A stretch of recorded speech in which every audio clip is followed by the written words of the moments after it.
السلام عليكم عزيزي المشاهد. النهارده هنتكلم عن عودة الدوري. وزي ما شفنا اتحاد الكرة قرر ان يوم 6 اغسطس عودة الدوري. ده مبدئيا تمام. تاني حاجة هنتكلم عن شوية اخبار نادي الزمالك، زي تجديد عقد الفرجاني ساسي. طبعا المايسترو خط وسط نادي الزمالك. وهنتكلم عن تجديد عقد اوباما. انا شايف ان من الضروري والاهميه القصوى ان الزمالك قبل ما يفكر ان يجيب لعيبه لازم اهم حاجه يجدد تعاقد يوسف اوباما. احنا شفنا اللاعب مؤثر، او يعني هو من افضل اللعيبه حاليا اللي بيجيد نمرة 10 بعد عبد الله السعيد. عبد الله السعيد يعني في مصر حاليا هو نمبر 1، يعني برغم كبر سنه ان هو الوحيد اللي بيجيد نمرة 10. فانا ليه ادور على نمرة 10 وانا عندي اساسا؟ ليه ادور على اتعاقد مع صالح جمعة وانا عندي اوباما؟ تمام. انا شايف ان هو لاعب مؤثر، وده مش انا، ده ارقامه مع نادي الزمالك. يعني شفنا ماتش الطريق التونسي في كاس السوبر، شفنا له مباراة في كاس الاتحاد. تمام. والتعاقد مع برضو فرجاني ساسي ضروري ضروري ضروري، ان احنا بنشوف ان فرجاني ساسي بيعمل حاجات في الكوره يعني خرافيه. يعني احنا لاعب، يعني هو مولود في مدرسه الفن والهندسه. هو طريقه لعبه يعني بيلعب السهل الممتنع، يعني بلمسه وباص بيوديك للجون.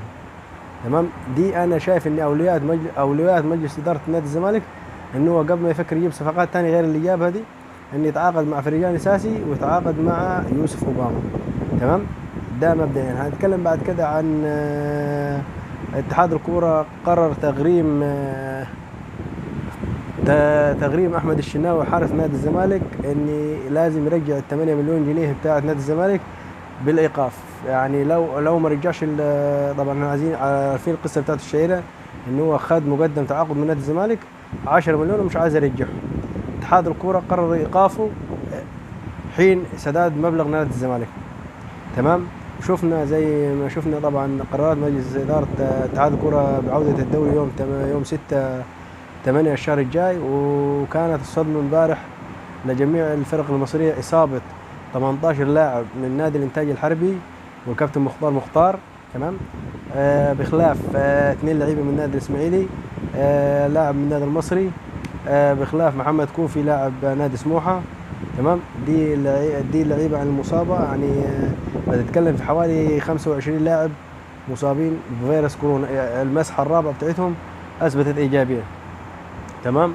معانا زي ما قلنا الاهلي داخل صفقه، بيحاول بقدر الامكان ان هو ينهي صفقه التعاقد مع رمضان صبحي. ده كابتن محمود الخطيب متولي الملف بتاعه.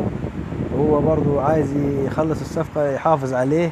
هو لاعب من احد ابناء النادي الاهلي طبعا، ومعار زي ما احنا عارفين النادي الاهلي. هو عايز يخلص رمضان صبحي بحيث يعني يتعاقد معاه نهائيا من